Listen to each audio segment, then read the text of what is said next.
आज हम इस वीडियो में देखेंगे जो कि परफेक्शन आईएएस द्वारा जो सेट बिहार बीपीएससी का सेट निकाला गया था उसी का सॉल्यूशन देखते हैं। और छोटा सा वीडियो में रिवीजन के तौर पर इस वीडियो को हम देखेंगे। तो चलिए शुरू करते हैं। भारत सरकार की प्रथम सारणी में भारत के मुख्य न्यायाधीश के ऊपर कौन आते हैं? तो भूतपूर्व राष्ट्रपति आते हैं। आगे बढ़ते हैं दोस्तों, भूतपूर्व राष्ट्रपति आते हैं। आगे बढ़ते हैं। 1935 के भारत शासन अधिनियम द्वारा स्थापित संघ में अशिष्ट शक्तियां किसको दी गई थी? तो गवर्नर जनरल को दी गई थी। उस समय ब्रिटिश से जो गवर्नर जनरल बन के आते थे उन्हीं को 1935 के भारत शासन अधिनियम के द्वारा अशिष्ट शक्तियां दी गई थी। आगे बढ़ते हैं। भारत सचिव का पद निम्नलिखित में से किसके द्वारा बनाया गया था? तो 1858 का भारत शासन अधिनियम 1858 का भारत शासन अधिनियम के द्वारा बनाया गया था। भारत में संविधान दिवस मनाया जाता है तो 26 नवंबर को मनाया जाता है। 26 नवंबर को मनाया जाता है भारत में संविधान दिवस। निम्नलिखित में से किसने संविधान सभा का हिंदुओं का निकाय कहा? तो लॉर्ड विस्काउंट। आगे देखेंगे दोस्तों। निम्नलिखित में से कौन से अवयव संविधान की मूल संरचना के तत्व है? तो सभी हैं इसमें। न्यायिक समीक्षा, स्वतंत्र एवं निष्पक्ष, उच्च न्यायालय की रीट जारी करने की शक्तियाँ, व्यक्ति की स्वतंत्रता एवं गरिमा, यानी कि ऑप्शन नंबर ए हो जाएगा दोस्तों। भारत के संविधान सभा का गठन किसके आधार पर किया गया था? तो कैबिनेट मिशन जो कि आया था उसी में संविधान सभा का गठन किया गया था। कैबिनेट मिशन कब आया था? तो आप लोग बताइएगा दोस्तों। निम्नलिखित में से कौन संविधान सभा का अस्थायी अध्यक्ष था? तो राजेंद्र प्रसाद। अस्थायी थे सच्चिदानंद सिंह जो कि 9 दिसंबर को बने थे और 11 दिसंबर को दूसरी बैठक में राजेंद्र प्रसाद जी को अस्थायी अध्यक्ष बनाया गया था। निम्नलिखित में कौन सी विशेषता ब्रिटिश संविधान से भारत के संविधान में ली गई है? तो एकल नागरिकता लिया गया है ब्रिटिश के संविधान से। तो विधिक शासन, विधि निर्माण की प्रक्रिया, ये सब नहीं लिया गया, तो इनमें से कोई नहीं होगा दोस्तों। भारतीय संविधान के प्रस्तावना संबोधित संस्करण है तो उद्देश्य प्रस्ताव का संबोधन है। निम्नलिखित में से कौन सा कथन असत्य है? तो मणिपुर अलग करने के 2022 में मेघालय राज्य बनाया गया, यही असत्य है दोस्तों, बाकी सभी सत्य हैं।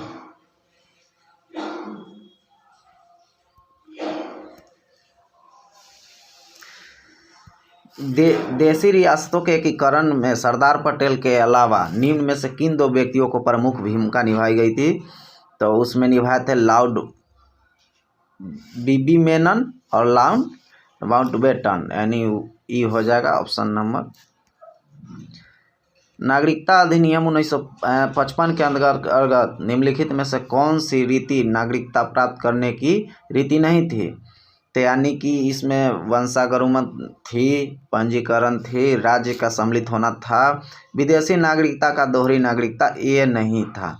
आप लोग ऑप्शन से भी छांट सकते हैं, ये गलत है, तो ऑप्शन नंबर डी ही सही हो जाएगा क्योंकि नहीं पूछ रहा था। किस बात में यह निर्धारित किया गया है कि वाक एवं अभिव्यक्ति की स्वतंत्रता में चुप रहने की स्वतंत्रता भी शामिल है? तो इनम्यूनल बनाम केरल राज्य 6 से 14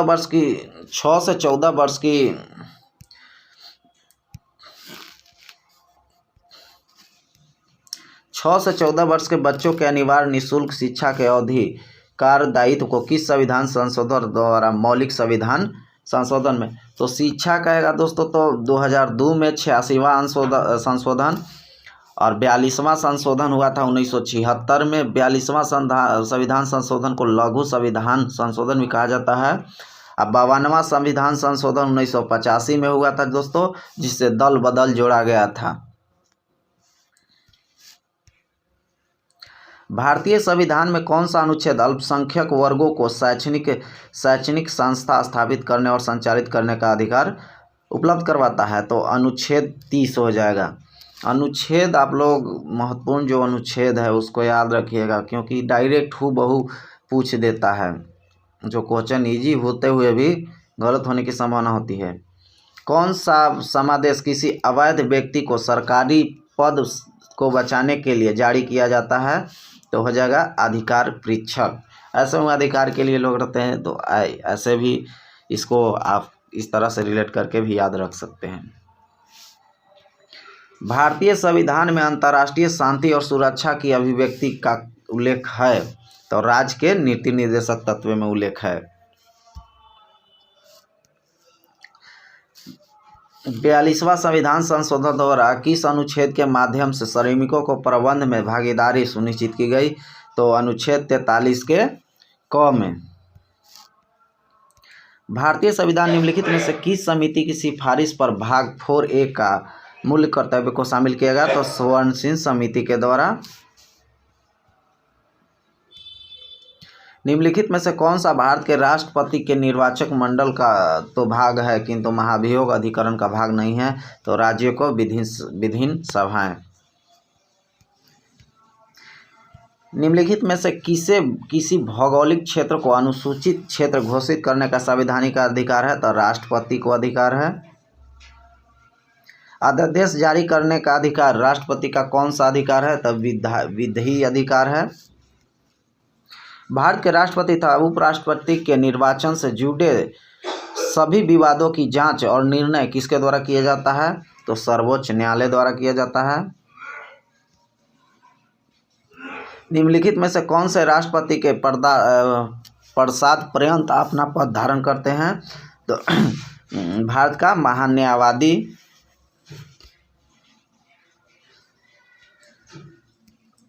भारतीय संविधान के निम्नलिखित में से किस एक संशोधन द्वारा राष्ट्रपति को कोई भी मलाल मंत्रिपरिषद द्वारा पुनः विचार किए जाने के लिए वापस भेजने का अधिकार है? तो 44वां संविधान संशोधन के द्वारा।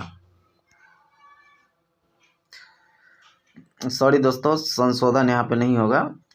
भारतीय संविधान के निम्नलिखित में से किस एक संशोधन द्वारा राष्ट्रपति को कोई भी मामले मंत्रिपरिषद द्वारा पुनः विचार करे जाने के लिए वापस भेजने का अधिकार है? तो 44वां अनुच्छेद द्वारा, और 14 दिन के अंदर पुनः विचार कर वापस करना होता है दोस्तों। निम्नलिखित में से किस एक की अध्यक्षता ऐसे व्यक्ति द्वारा होती है जो उसका सदस्य नहीं होता है? तो राज्यसभा के द्वारा होता है दोस्तों। उपराष्ट्रपति का पद रिक्त होने पर कितने दिनों के भीतर चुनाव कराने का प्रावधान है? कोई भी सीमा निश्चित नहीं की गई है दोस्तों। और राष्ट्रपति का अगर भंग होगा तो 6 माह के अंदर चुनाव कराना होगा। और पंचायत का भी जो मुखिया होंगे तो उनका भी अगर कोई भंग होता है तो उनको भी 6 महीना के अंदर चुनाव करने की अनुमति रहती है। भारत का महान्यायवादी लोकसभा की कार्यवाही में भाग ले सकते हैं लेकिन मत नहीं दे सकते हैं दोस्तों। लोकसभा के किसी भी समिति का सदस्य हो सकते हैं, बिल्कुल हो सकते हैं। लोकसभा में बोल सकते हैं। लोकसभा में मतदान कर सकते हैं। मतदान करने का अधिकार नहीं होता है, तो इसलिए एक से अधिक सही है, तो ऑप्शन नंबर ई चला जाएगा दोस्तों। निम्नलिखित में कौन सा पद संवैधानिक नहीं है? तो महान्यायवादी संवैधानिक पद है। महाधिवक्ता भी संवैधानिक पद है। नियंत्रक एवं महालेखक परीक्षक भी संवैधानिक पद है। सॉलिसिटर जनरल नहीं है। राज्यपाल की स्वाविवेक संबंधी शक्तियों का संबंध किन अनुच्छेदों में किया गया है? तो इनमें से कोई नहीं है दोस्तों। भारतीय न्यायिक व्यवस्था में जब जनहित याचिका की शुरुआत हुई है उस समय भारत के प्रधान न्यायाधीश इनमें कौन थे? तो PBN भागवती थे। भारत के सर्वोच्च न्यायालय में न्यायाधीशों की संख्या में वृद्धि करने की शक्ति किसके में निहित होते हैं? संसद में होता है दोस्तों। सर्वोच्च न्यायालय में लंबित मामलों के संदर्भ निम्नलिखित में से किस प्रकार के मामलों की संख्या सर्वाधिक है? तो स्पेशल लीव का संख्या सर्वाधिक है। निम्नलिखित में से किसका संबंध लोकसभा द्वारा कार्यपालिका को दिया गया है? ब्लैंक चेक यानी प्रत्यानुदान को दिया गया है।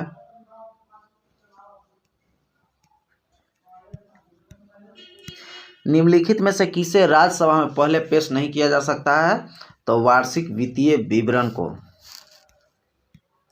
भारतीय संविधान के निम्नलिखित में से कौन से अनुच्छेद में विधान परिषद के उत्साहन और सृजन से संबंधित उपबंध अंतर्वर्तिष्ठित? अनुच्छेद 169। निम्नलिखित में से कौन सी एक सबसे बड़ी संसदीय समिति है? प्राक्कलन समिति। भारत की संविधान निधि से निधि निकालने के लिए निम्नलिखित में किसका अनुमोदन होता था? भारतीय संसद का राय होना चाहिए। निधि संचित से निकालना होगा। कोई भी नई अखिल भारतीय सेवा किसके द्वारा सृजित की जा सकती है? तो राज्यसभा के किसी भी प्रस्ताव द्वारा।